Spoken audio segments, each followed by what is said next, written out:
जाता येणार नाही, गुरुभक्तीपर्यंत जाता येत नाही. हे काम फक्त गुरुभक्ताचं आहे. आणि गुरुभक्तीचं फळ ते देवाला सुद्धा देता येत नाही. त्या भक्ताला मी काय देऊ? देव सगळ्याचं फळ देऊ शकतो, परंतु ज्या भक्तानं जे गुरुभक्ती केलेली त्याचं फळ देवाला सुद्धा देता येत नाही. म्हणून देव काय करतो, स्वतः त्यांच्या दारातला कुत्रा होऊन, दास होऊन सगळ्या प्रकारची सेवा करतो. सगळ्या प्रकारची सेवा करतो. नाही ती सेवा करतो.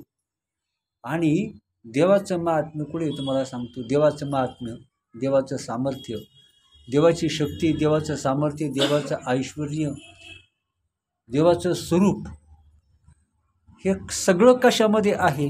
प्रचंड सामर्थ्य, प्रचंड ऐश्वर्य.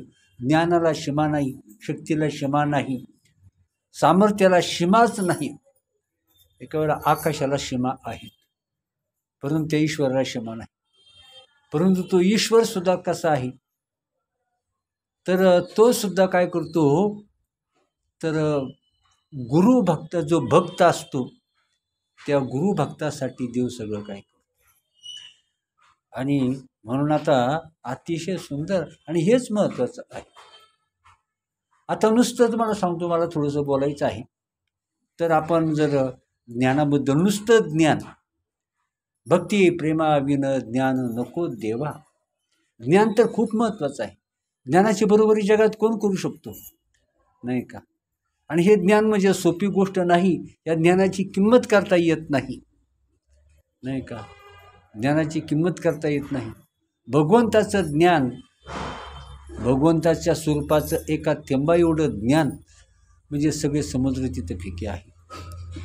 देवाची, मी तर म्हणतो, देव नाही भेटू द्या, पण देवाची किंमत कळून घ्या, सद्गुरूंची किंमत कळून घ्या, नाही का? आणि नाही जर तुम्हाला शास्त्र कळलं तर प्रेम, तर संतांनी देवाला अंतःकरणात प्रेमाने साठवलं, नाही का? आणि म्हणून भक्ती प्रेमाविन ज्ञान नको द्या. परमार्थामध्ये आपण जर पाहिलं तर बाबांनी महान सिद्धांत सांगितले. आणि म्हणून आपल्या गुरुभक्तीला जो काय होतो, वेडा होतो. गुरुगुरु करीती वेडे चारे, पहा तुकया भुंकविले, नाही का? या प्रेमानं तुकाराम महाराज, गुरुच्या प्रेमानं तुकाराम महाराज कुत्र्यासारखे भुंकत राहिले, नाही का? आणि म्हणून बाबांनी खरंच बाबांचं नाव काढलं. असा महात्मा खरोखर मला निश्चित सांगतो, मग त्या ठामपणे सांगतो, असा महात्मा माझ्या आयुष्यामध्ये आला, डोळ्यांनी पाहिलं. परमेश्वराने यापेक्षा काय द्यायला पाहिजे? तरी लोक्याचं राज्य सुद्धा फिकं येतं. आजही बाबांचं नाव काढलं की सर्वांग प्रेमाने भरून जातं. अगदी आनंदाच्या लहरी चित्तामध्ये, देहामध्ये निर्माण होतात. अजून काय पाहिजे? म्हणून किती सोपं, सगळ्यात सोपं म्हणजे प्रेम. साधू संतांनी, भक्तांनी गुरुला, देवाला एका वेळा वश करता येईल, पण गुरुंना वश करता येत नाही. खूप अवघड गोष्ट आहे गुरुंना वश करून घेणं, प्रसन्न करून घेणं, कारण तिथं सगळा कस लागतो. देव एवढं काही पाहत नाही, देव बरोबर पाहतो, ठीक आहे, नाही का? बरोबर पाहतो. पण गुरु काय करतात, ताऊन सुलाखून घेतात, नाही का? म्हणून बाबांनी महान सांगितलं, काय? इथं गुरु माय लेकरूच व्हायला पाहिजे. हे बाबांचा महान असा वेदांत, गहन वेदांत. ह्या अरे गणाचे गण माझ्या सद्गुरूचे वचन, नाही का? बाबा काय सांगायचे, इथं माय लेकरूच व्हायला पाहिजे. आणि म्हणून काय सांगितलं, मज आणि सद्गुरू मूर्ती, माऊली सांगतात, भेद नाही गा कल्पांती. मज आणि सद्गुरू मूर्ती, भेद नाही गा कल्पांती. आईशा अभेद भावे जे भजती, ते ज्ञान पावती सहजची.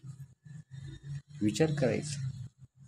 काही लागत नाही, कष्ट लागत नाही, जप लागत नाही, तप लागत नाही, काही यज्ञ करावा लागत नाही, काही नाही, फक्त प्रेमाने, नाही का? कुत्रसाज जातीचं कुत्र हा प्राणी सुद्धा काय करतो, त्या प्रेमानं. त्यांनी शिवाजी महाराजांना सुद्धा वेड लावलं होतं त्या कुत्र्याने. सगळ्यात सोपं जर परमार्थ सोपा जर होत असेल तर तो एका प्रेमाने.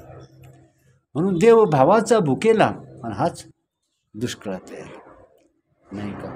आणि म्हणून काय सांगितलं, मजानी सद्गुरुमूर्ती भेद नाही का कल्पांती, आईशा अभेद भावे जे भजती ते ज्ञान पावती सहजची.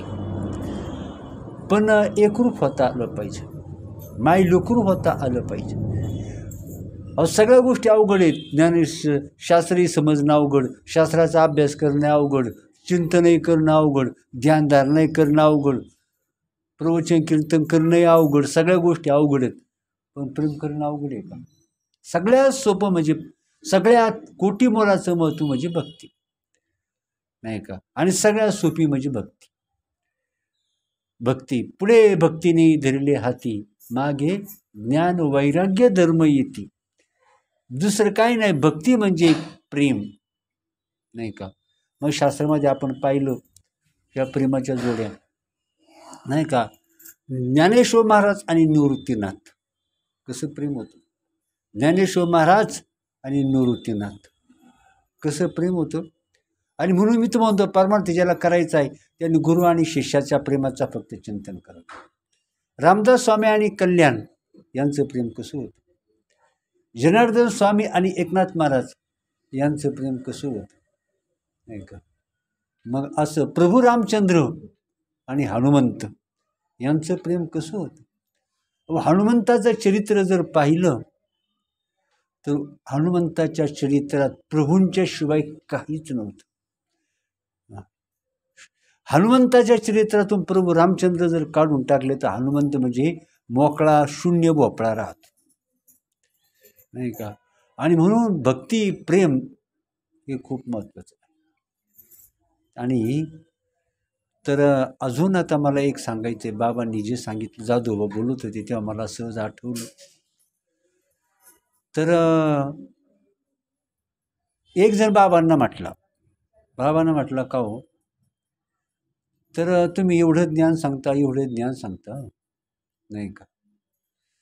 मग ज्ञानेश्वर म्हणजे चांगदेव जर ज्ञानेश्वर महाराजांकडे आले तर ज्ञानेश्वर महाराजांनी जड भिंत चालवली, तुम्ही चालवाल का. ज्ञानेश्वर महाराजांनी चांगदेवाला जड भिंत चालवून दाखवली, तुम्ही चालवून दाखवाल का. बाबा म्हणले, तू चांगदेव होऊन ये, तुझ्या बापाचा नोकर नाही, तू चांगदेव होऊन ये. बाबा काही बावळट नव्हते, मूर्ख नव्हते, दुबळे नव्हते, नाही का. आणि म्हणून कसं आहे, गुरुभजनाचा महिमा नकळे आगमा निगमासी, अनुभवी जाणती ते जे गुरुपदीचे रहिवासी. ज्यांनी गुरुचरणाजवळ वास्तव्य केलेलं आहे, ते ज्यांनी गुरूंच्या पायाजवळच आपलं स्वतःचं घर बांधलेलं आहे, गुरूंचे चरण हे ज्यांचं संपूर्ण आयुष्य झालेलं आहे, किती मोठा लाभ मिळतो, किती मोठा. त्या लाभाला सीमा नाही का. मग असंच आपलं विषय झाला. आता बोलता भाऊने सांगितलं, 17 स्तनदेशी अणुहाताचा हल्लोगाशी, समाधी बोधेनी जविषयी बुजावणी, किंवा नवल उदयला चंडांशु. हो, हे ज्ञान डोकं चक्कर होऊन जातं. की जे संसारात आसक्त होता, बायका, तर मी सकाळी सांगितलं, कालही सांगितलं, ज्यांची अक्कल चालत नाही, जे दुबळे आहेत, जे मूर्ख आहेत, तुमच्या जो आनंदाचा प्रेमाचा प्रचंड अशा प्रकारचा झरा वाहतोय, तुम्ही तिकडं पहा, तुम्हाला कसली इच्छा होणार नाही, कसली इच्छा होणार नाही, बायकोची इच्छा होणार नाही, नाही का. बायको लई प्रेम करणारी असली तरी तिथं घात आहे, आणि कितीही बायको कजक जरी असली तरी तिथं घात आहे.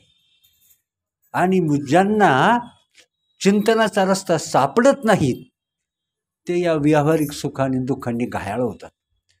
परंतु ज्यांना परमार्थाचा रस्ता, देवाचा रस्ता, सद्गुरूचा रस्ता सापडतो त्यांना जगात दुःखच राहत नाही. परमार्थ करून जर आपल्याला दुःख भोगावं लागत असेल, सद्गुरूंना शरण जाऊन जर आपल्याला दुःख भोगावं लागत असेल, नाही का, जो काय आहे त्याचा जो साधूचा अंकित जीव झाला, त्याचा असे भार निरंजनाला, जो संतांना शरण जातो त्याची सगळी जबाबदारी देव घेतात. हे खरे आहे का खोटे, हे खरे आहे का खोटे. आपण पाहिलं की नाथ महाराज आणि नाथ महाराजांचा शिष्य गावोबा. गावोबा म्हणजे एकदम गावंढळ, बुद्धीने गावंढळ आणि ज्याचं वर्णनच गावंढळ असं केलेलं आहे. कसं आयुष्यच त्याचं गावंढळ होतं. ज्ञान नव्हतं, मूर्ख होता, फक्त पोळ्या खायचं आणि तिथं झोपायचं. परंतु श्रद्धा मात्र खूप होती. श्रद्धा मात्र खूप होती. नाथ महाराजांनी एक ज्याला आपण म्हणतो भावार्थ रामायण, काही नाही, चिंतन नाही, अभ्यास नाही, काही नाही. गुरुकृपा कशाला म्हणतात? तेथ ज्ञान. आणि म्हणून माझे श्वासोश्वास एक प्रबंध व्हावे, तेथ गुरुकृपा काय नोहे ज्ञानदेव म्हणे. गुरुकृपा देव ज्ञानदेव म्हणे अगटित घडे, गुरुकृप नाही का? गुरुकृपे जोडे पूर्व पुण्य, अघटित घडे नाही का? अघटित घडे गुरुकृपे जोडे पूर्व पुण्य. म्हणून नाथ महाराजांनी भावार्थ रामायण लिहिलं, 25,000 ओव्या लिहिल्या. नाथ महाराजांनी लिखाण बंद केलं. ज्यांच्या दारामध्ये साक्षात भगवंतांनी श्रीहरीने 12 वर्ष सेवा केली, त्यांना काही अशक्य होतं? 25,000 उभी लिहिल्या, 15,000 उभी लिहिणं अवघड होतं, अशक्य होतं. परंतु गुरुभाषणाचं महत्त्व त्यांना जगाला दाखवायचं होतं. म्हणून गावोबाला म्हणून सगळ्यांना सांगितलं, आता माझी शक्ती संपली, आता मग मी करू शकत नाही, हे काम अर्धवट राहते. भागवत इथपर्यंत आणले, आता पुढं मला भागवत रेटता येत नाही, नेता येत नाही. आणि म्हणून हे काम मी कोणाला सांगतो? कोणाची निवड केली? मोठमोठे पट्ट शिष्य होते, अभ्यासू होते, तत्त्वज्ञ होते, अगदी वेदांताचा सखोल अभ्यास करणारे होते, असंख्य होते नाथ महाराजांचे भक्त. परंतु नाथ महाराजांनी जो गावंढळ होता नाही का, आणि बुद्धीने कमी होता, गावंढळ होता पण श्रद्धावान होता, त्याला सांगितलं काय? हे भागवत पूर्ण कर. आणि मग 15,000 ओवी गावोबानं लिहिली. एक ओवी लिहिता येईल, आपलं एक शब्द बोलता येत नाही, एक वाक्य बोलता येत नाही, आणि 15,000 ओवी कशाला म्हणतात? ती गावोबांनी 15,000 ओव्याचा ग्रंथ लिहून भावार्थ रामायण पूर्ण केलं, तोडीस तोड. हे लिखाण नाथ महाराजांनी केलं का गावोबांनी केलं? सांगताच येणार नाही. हे कशाचं बळ आहे? ते तर गुरुकृपा काय नोहे ज्ञानदेव म्हणे. परंतु ज्याचा गुरुचरणी निस्सीम भाव, ज्याचा गुरुजनी निस्सीम भाव, त्याचे मनोरथीपूर्वी देव. भाऊनी सांगितलं, गुरुवाक्य आज्ञा पाळी पाहाव. काय आहे? गुरु आज्ञा देव पाळी पाहावो, गुरुवाक्य स्वयमेव जडमूड तारी. गुरूंच्या मुखातून शब्द गेला, त्याचा भार देवावर पडतो. ते पूर्ण करणं हे देवाचं काम आहे, नाही का? पूर्ण करणं हे देवाचं काम आहे, साधी गोष्ट नाही. आणि म्हणून नवलोदयला चंडांसो मावळ वीत विश्वाभासो, अद्वय अब्जनी विकासो बंधुवात. त्या श्री गुरूंना नाही का, असं अद्वैताचं कमळ फुलवणारे, शिष्याच्या अंतकरणात अद्वैत ज्ञानाचं कमळ फुलवणारे हे श्री गुरु नाही का. आणि जगाला ब्रह्मज्ञानाचा सूर्य दाखवणारे हे श्री गुरु, शिष्याला साक्षात ब्रह्मज्ञानामध्ये काय करणारे तर रंगवणारे हे श्री गुरु. म्हणून काय म्हटलं? अद्वय अब्जुनी विकासू बंधू आता, नाही का? का साधी आहे का? आणि म्हणून काय म्हटलेलं आहे? 17विचे स्तनदेशी अणुहताचा हल्लरुगाशी समाधी बोधी निजविषयी बुजावणे. काय अहो, साक्षात पाऊस म्हणावा का काय म्हणावं? हा मुसळधार नाही, मुसळधारीला का म्हणतात लय अलीकडचा प्रचंड अशा प्रकारचा पाऊस, ढगफुटी नाही का. आणि म्हणून 17विचे स्तनदेशी सद्गुरूचं महात्म्य, मी तर म्हणतो सद्गुरूंचं काही करू नये, सद्गुरूंचं महात्म्य वर्णन करता करता प्राण सोडावा, नाही का. हे काम कुणी केलं तर ज्ञानेश्वर महाराजांच्या रेड्यानं काम केलं. जिथं संतांचं सानिध्य माणसाला मिळत नाही देवाचं ज्ञानाचं सानिध्य मिळत नाही. तो रेडा काय झाला तर त्यानं समाधी घेतली आणि तिथं तीर्थक्षेत्र झालं. ज्ञानेश्वर महाराजांच्या पायाजवळ त्यांनी प्राण सोडले त्या रेड्यानं, आणि जिथं प्राण सोडले रेड्यानं ते तीर्थक्षेत्र झालं. आज तिथं दिंड्या जाऊन राहिलेल्या आहे, नाही का. आपले आजामेला पंजामेला बाप मसना गेला ना, आपणही तसेच. अहो जन्मा येऊन काय केलं आपण? मला सांगितलं आणि खरं आहे ते. बाबा म्हणायचे, तुम्हाला हे जर कळत नाही तर काय भाड झोकली का? ह्या जगामध्ये परमार्थाच्या नावाखाली फसवणारे फार आहे फसवणारे. आपण जर डुप्लिकेट माल विकणारे फार आहेत जगामध्ये, डुप्लिकेट माल विकणारे जगामध्ये फार आहेत. आपण सोनं घ्यायला गेलो सोनाराच्या दुकानामध्ये आमच्या गावाकडं, मी सांगतो, आमच्या आईनंच काय केलं होतं, 9-10 तोळे सोन्याचे दागिने तयार केले. काही दिवस वापरले, मोडायला गेले, सगळे बनावट निघाली. मग काय आहे हे जग आहे. आणि म्हणूनच असं आपलं अंतःकरण असं करावं का. देव काय करतात तुम्हाला सांगतो, बहु अवघड आहे संत भेटी. माझी इच्छा होती, काय इच्छा होती, खूप मोठी तळमळ होती, मला जीवनमुक्त महात्मा पाहायला मिळावा. एक तो नुसता कसा असतो नुसतं डोळ्याने पाहावा. एक तरी महात्मा, आत्मज्ञानी जीवनमुक्त महात्मा पहिल्यापासून मला खूप ओढ होती, मला प्रचंड ओढ होती. असा जीवनमुक्त महात्मा फक्त तो कसा दिसतो, कसा चालतो, कसा बोलतो, कसा वागतो, कसा तो असतो, कसा जीवनमुक्त महात्मा कसा दिसतो, ही मला ओढ होती. अभ्यास चालू होता, परंतु ही ओढ होती. परंतु बाबांच्या कृपेनं 1 नाही, 2 नाही, 3 नाही, अशी 4 जीवनमुक्त महात्म्यांची भेट करू. आणि नुसती भेटच नाही तर त्यांच्या खांद्यावर खेळाचं भाग्य मिळालं. त्यांनी अगाध अशा प्रकारचं प्रेम दिलं, प्रेमानं उपदेश केला, ज्ञानाच्या गुह्य गोष्टी बाबांनी सांगितल्या, नाही का.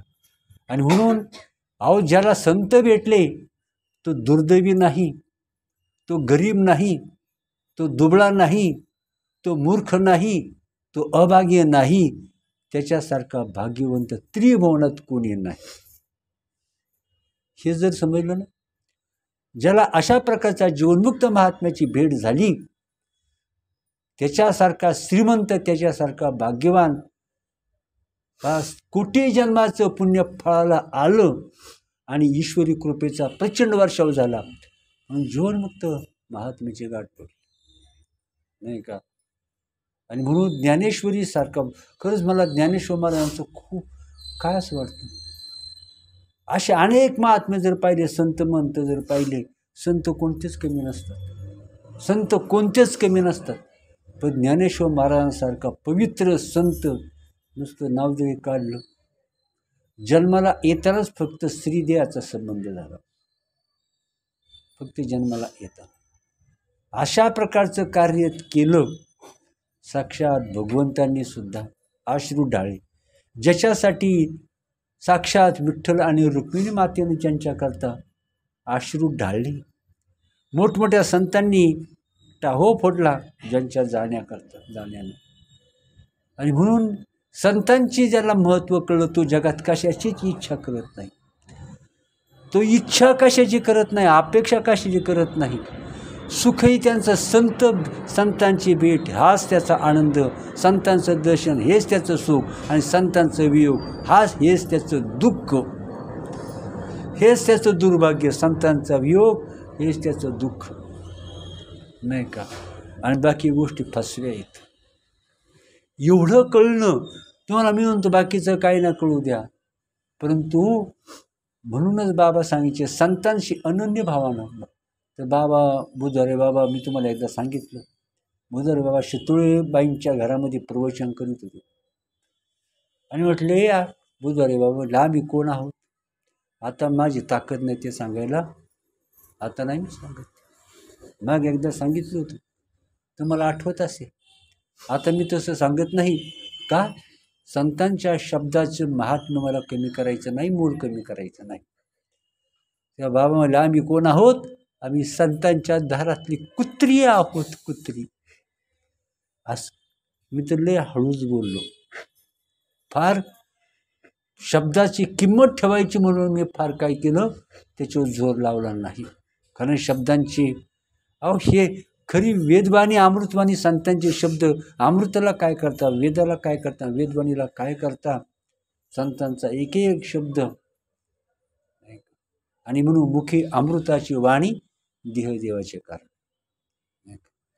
आणि म्हणून संतांची भेट झाली, त्याचं दुःख संपलं, त्याचं दारिद्र्य संपलं, त्याची चिंता संपली, त्याची दुर्बलता संपली.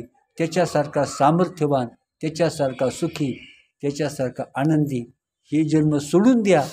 परंतु त्याचे कोटी जन्माचं साफल्य झालं, कोटी जन्म त्याचे सफल झाले. आपण देव कमी नाही, सद्गुरू कमी नाहीत, इथं आपण कमी पडतो. इथं काय आपण कमी पडतो. काय आहे गुरु काय करते मी ते सांगत नाही. गुरुचा महिमा मी सांगत नाही. गुरुचा महिमा तर कोणीही सांगेल, आणि गुरुचा महिमा तर निश्चित आहे. परंतु गोरक्षनाथांनी डोंगरावर लघवी शिंपडली तर पर्वत सोन्याचा झाला. हे पुराणामध्ये वर्णन आलेलं आहे. हे काय लिहिलं? लिहिणाऱ्यांची बुद्धीपर्यंत आपल्याला पोचता येणार नाही. लघवी शिंपडली पुराणामध्ये वर्णन आलेले, व्यासांच्या पुराणामध्ये. व्यासपाणी त्या पर्वतावर लघवी शिंपडली डोंगरावर, तो डोंगर सोन्याचा झाला. मग संत वचनावर जो विश्वास ठेवत नाही त्याला खोटं म्हणतो, त्याला कोटी जन्म नरकामध्ये पडावं लागतं. संत वचनावर संशय म्हणजे कोटी जन्माचा नरक त्याला भोगावा लागतो. हा परमार्थ साधा नाही, हे ज्ञान साधे नाही, देवही साधे नाही, संतही साधे नाहीत, श्रीगुरूही साधे नाहीत, आणि हे ग्रंथ हे सुद्धा साधे नाही. आणि सगळं जीवन आपण, मी तर म्हणतो, आपलं सगळं जीवन अर्पण करावं. आणि काय म्हटलेलं आहे तर अनन्यश्चिंतयन्तो माम ये भक्ता परिपासते. जो अशा प्रकारचा माझं अनन्य भावानं चिंतन करतो. काय करायला पाहिजे आपल्याला माहीत नाही का? गोरोबा काकांचं मूल दिलं का नाही? दिलं का नाही? गोरोबा काकांनी तोडलेले हात जगामध्ये बसतं का, घडतं का? नाही का? आणि म्हणून काय म्हटलेलं आहे तर 17वीचे स्तनदेशी अणुहाताचा हलनुगाशी समाधी बोधे निजविषी बुजावणे. म्हणून साधका तू माऊली,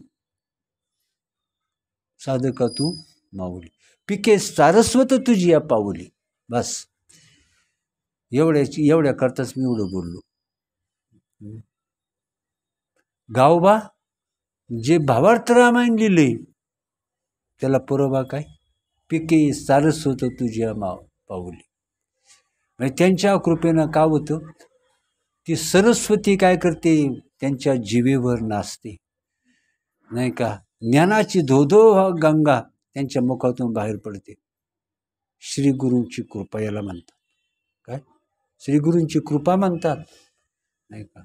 आणि म्हणून की म्हणून गुरुभजनाचा महिमा न कळे आगमानिगमांस अनुभवी जाणती ते गुरुपदीचे रहिवासी.